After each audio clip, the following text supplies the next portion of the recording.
What's up guys, this is Aiden over here at Miss Triggers, and today I wanted to go over some of the cards that I would love to see reprinted in the upcoming Edge of Eternities Commander deck in Jeskai colors built around Kilo Apogee Mind. Let's go ahead and get right into it. If you haven't seen what Kilo does yet, he is a 3-mana Jeskai Commander with 3 power, 3 toughness. He's a legendary artifact creature robot artificer with haste, and whenever Kilo becomes tapped, proliferate. This seems like a pretty powerful commander. Being able to tap him to proliferate is pretty powerful, and I'm really hoping that it's that proliferate ability they really focus in on in the commander deck, giving us all kinds of cool different counter synergies in these Jeskai colors. The first card I'd love to see reprinted here is As Foretold, and these cards are going to be starting off with the cards that I, would like to see, but wouldn't be heartbroken if they're not, to cards that I'm really hoping that we see reprinted in this commander deck. Again, starting off with As Foretold, it is a 3-mana blue enchantment with, at the beginning of your upkeep, put a time counter on As Foretold, and once each turn you may pay 0 rather than pay the mana cost for a spell you cast with converted mana cost X or less, where X is the number of time counters on As Foretold. Typically this is a little bit slow, being 3 mana and only being able to put 1 counter on it per turn, but in proliferate decks, As Foretold can get out of hand pretty quickly. It was last printed in Doctor Who and is first printed in Amonkhet. So it wasn't last printed too long ago, but it's been a couple years now since we've seen it, and it is a very powerful card that would go great in this deck. Next card I want to talk about is Karn's Bastion. This is a land that taps for colorless mana, or you can tap for and it to proliferate. It was last printed in the Lost Caverns of Ixalan Commander and first printed in War of the Spark. This is again a great land for anything that has to do with counters. Adding it into a proliferate deck makes a lot of sense. It's not the most expensive card, going for about $2 to $3 right now. That's one of the things keeping it lower on this list. In addition to it tapping for colorless in a 3-color deck, you only have so many options that you can run in those 3-color decks that only give you colorless mana, especially in a Precon where you're not going to have a lot of fetch lands to ensure that you're not mana screwed at any point. And it seems like Karn's Bastion is a card that doesn't just make sense to be printed here, but I really think there's a high percentage chance that they're going to put into the new commander deck. Next card I want to talk about is Lost Jite. It was last printed in the Big Score and is a 1-cost legendary artifact equipment with, whenever the equipped creature deals combat damage to a player, you put a charge counter on it. You can then remove a charge counter from Lost Jite to choose up to 1. Untap target land, target creature can't block this turn, or you can put a 1/1 counter on the equipped creature and it only equips for 1. So this is a very powerful, cheap equipment that typically is pretty good on its own, but when you are able to couple it with proliferate, it gets pretty out of hand, being able to activate a lot of those abilities, untap a bunch of lands at once, make it so an entire person's entire board can't block for a turn, really buff up a creature if you're going more Voltron. In this deck in particular, I'm guessing you're going to use it to untap target lands if it is printed in it, but I think it has a lot of synergy both with the untap things that this deck's likely going to be doing and obviously being counter-based with proliferate. Because it was last printed in the Big Scorer, which was printed in Outlaws of Thunder Junction, I'm not 100% confident this will be printed in, but it's a card that I think it's been long enough they could realistically reprint it, and it would be a very welcome addition. Next card I want to talk about is Contagion Engine. Contagion Engine is a 6-mana artifact with, when it enters the battlefield, put a -1/-1 counter on each creature target player controls, and then you can tap 4 in it to proliferate, and then proliferate again. So this is a card that hasn't been printed since the Breaking News set, but was originally printed in Scars of Mirrodin. Again, Breaking News being one of the bonus sheets in Outlaws of Thunder Junction. But for a card that's been in existence for quite a long time now, it has very few printings. Other than that, it's really just the list and a secret airdrop that it was in. And it is also a very powerful card, a card that I think any proliferate deck wants to be running, being able to get 2 proliferate triggers of 1 activation. It is also a tap activated ability, so whatever untap synergies they focus on in this commander deck, this will synergize with as well. And it also has that versatility of being able to essentially, if it stays on the board for long enough or in a proliferate deck, really get to board wipe a specific player's entire board in a way that there is really difficult to interact with those -1/-1 counters. Next up is going to be Filigree Vector. Filigree Vector is a 4-mana white artifact creature Phyrexian construct 1/1 with, when Filigree Vector enters the battlefield, put a +1/+1 counter on each of any number of target creatures and a charge counter on any number of target artifacts. You can tap one and him and sacrifice another artifact to proliferate as well. This card has only one printing, and it was printed back in the March of the Machine Commander decks. I think this is the right time for it to see a reprint, and it also really fits the synergies. You know, I'm not sure if they're going to have any charge counter stuff in this deck, but based on the fact that it's probably going to have some robot stuff and artifact synergies, I'm guessing charge counters would make sense to throw in here. This deals with charge counters, it deals with proliferating, it taps on its activated ability, so again, if we see any untapped synergies in the commander deck, I think that this card's going to slot right in there perfectly. Again, it only has one printing, and while it's not that expensive right now, sitting at about $2.50, it would be a very welcome reprint in my eyes. Next card I want to talk about also only has one printing from back in that most recent Phyrexian block, and it is the title card for one of those sets, All Will Be One. All Will Be One is a 5-mana red enchantment with whenever you put one or more counters on a permanent or player, All Will Be One deals that much damage to target opponent, creature an opponent controls, or planeswalker an opponent controls. So this is essentially a buffed up pinger effect where you're dealing damage wherever you would like, depending on however many counters you're putting on stuff.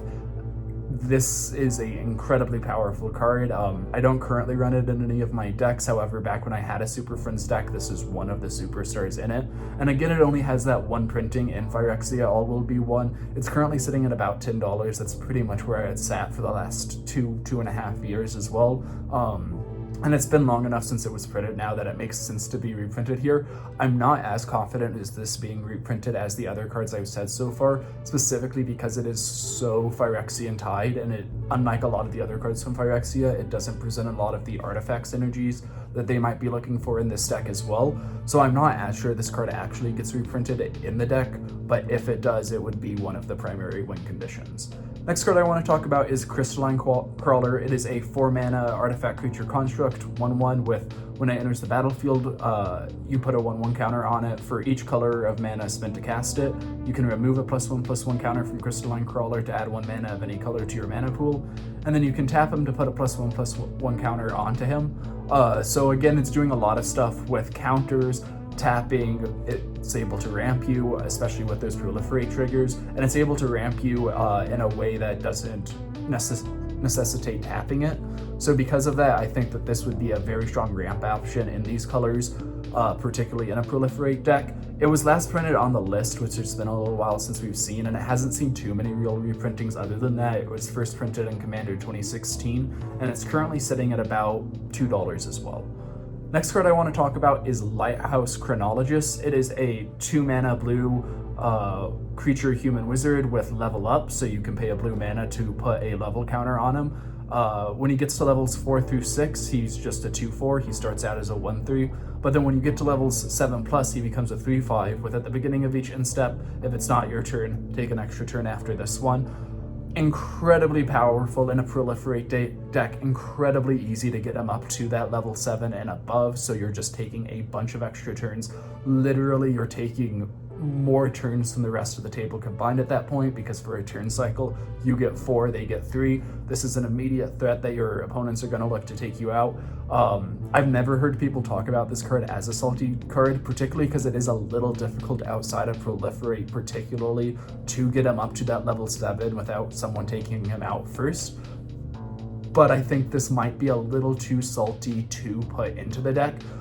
It has only seen one printing though, all the way back in Rise of Eldrazi, and because of that, it's sitting at about $11 right now. Hopefully they put it in the deck regardless though, because this would be such a fun win con, even if it probably isn't level 2. They put a lot of game changers into precons anyways. Next up, I want to talk about Norn's Choirmaster. This card is a 5-mana white 5/4 creature Phyrexian Angel with flying and first strike, and whenever a commander you control enters the battlefield or attacks, proliferate. So again, another strong proliferate trigger that we haven't seen too much of. It only has one printing back in Phyrexia, All Will Be One Commander, and it's currently sitting at about $5 to $6 as well. This card is a big beater with that flying first strike 5/4 body, and in addition to that, it'll give you a ton of proliferate triggers, particularly if it's on the battlefield before your commander enters. I kind of doubt that they're going to have any blink synergies or anything like that in here, but if they do, this goes great with that as well. Hopefully we see Norn's Choir Mastered printed in here because I think it is definitely due for a reprint. Next card I want to talk about is Tekuthal Inquiry Dominus. This dude is a 4-mana blue 3/5 legendary creature Phyrexian Horror with flying, and if you would proliferate twice. You can also play 1 and 2 blue Phyrexian mana to remove 3 counters from among other artifacts, creatures, and planeswalkers you control, and put an indestructible counter onto Tekuthal. This is a staple ever since it's come out in pretty much any type of proliferate deck. Being able to double those proliferate triggers is insane, and it's only been printed in Phyrexia All Will Be One like a lot of these other cards. It's currently sitting at about $9 to $10 as well. Hopefully we see this card coming out in the new Commander deck because it's one of my favorite cards, to be honest, and it's been too long since we've last seen it. Next up I want to talk about Unwinding Clock. This is a card that I'm honestly not too sure that they're going to actually be putting into the deck, again for power level reasons, but let's go ahead and talk about why. Unwinding Clock is a 4-mana artifact with untap all artifacts you control during each other player's untap step. Again, it seems like they're going to be doing some untap stuff with this deck, with it being whenever he becomes tapped, you proliferate. They're probably going to have some untap tap them so you can get proliferate triggers that way. And this is something that really allows you to untap a ton, especially if they're adding other creatures with tap abilities like some of the ones I've kind of speculated in this video on. This is a card I would love to see in the deck. Again, it is pretty powerful though, and it's not a card I imagine them printing too often into a commander deck, specifically a Precon. It was last printed though in the Brothers War Retro Artifacts bonus sheet and was originally printed all the way back in New Phyrexia. So as a result, it's again sitting at about that $10 to $12 range. Hopefully we see this card printed. I wouldn't hold my breath too much though. Next up is Ripples of Potential.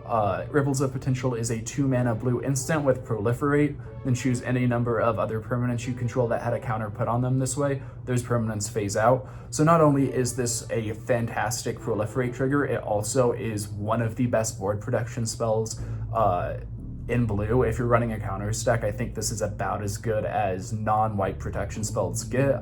In a counter-based proliferate base deck, I would put this over Heroic Intervention or cards like that.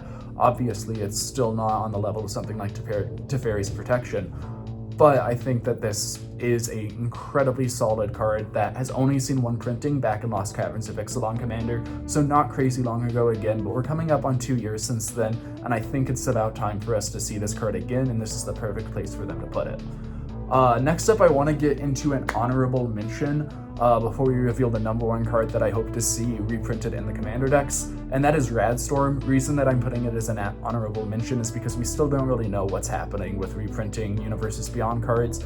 I think the silence that they have around this does speak volumes, though, that we're likely not going to see Radstorm at least printed as Radstorm ever again, or any of these Universes Beyond cards. In case you don't know, Radstorm is a 4-mana blue instant with Storm and Proliferate. So let's say it's the 4th spell you cast this turn, you get to proliferate 5 times, because essentially, or 4 times, because it would be your 4th spell on the storm count. However, again, being in the Fallout decks and it having Rad in the name, I don't think that we're going to see this reprinted, but it would be a really cool card to see. It's only going for about $2 right now in its basic version that showed up in the Precon, but would still be cool.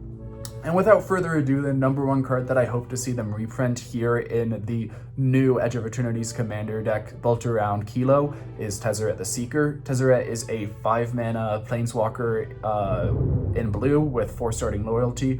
You can +1 him to untap up to 2 artifacts you control. You can -X him to search your library for an artifact card with converted mana cost X or less and put it into play, then shuffle your library, and then you can -5 him to give artifacts you control, or they become 5/5 artifact creatures until end of turn. This is an incredibly fun planeswalker that we haven't seen for a while, and there's a couple reasons I really want to see him printed here particularly. Obviously, he does have some of the untap synergies, being able to untap Kilo so that you're able to tap him again and get that other proliferate trigger. He can also search up your artifacts, because the fact that he's a robot is something I'm sure they're going to lean in, and a lot of the new cards will likely be robots. There's thunder outside my apartment right now, so if you can hear that, I apologize. But also, it has been a very long time since we have seen this card printed in any real capacity. The last time it was printed in any like non-secret lair thing was all the way back in Modern Masters 2015, literally 10 years ago. It was originally printed in Shards of Alara. It has had a few secret lair drops since then and stuff like that, but as a result, the cheapest printings of this still go for at least $15. In addition to that, we know Tezzeret's going to be the main Planeswalker, one of the main characters in the upcoming Edge of Eternities set. It would be really cool to see another version of him printed into the Commander decks, since we're going to be seeing him in Standard in the same set as one of the face cards of the set. Alright guys, thank you so much for watching. That's pretty much all I've got for you. Let me know in the comments any cards you would like to see in the upcoming Commander Precons, and if you like what we're doing over here, make sure to like and subscribe. Catch you next time. Bye.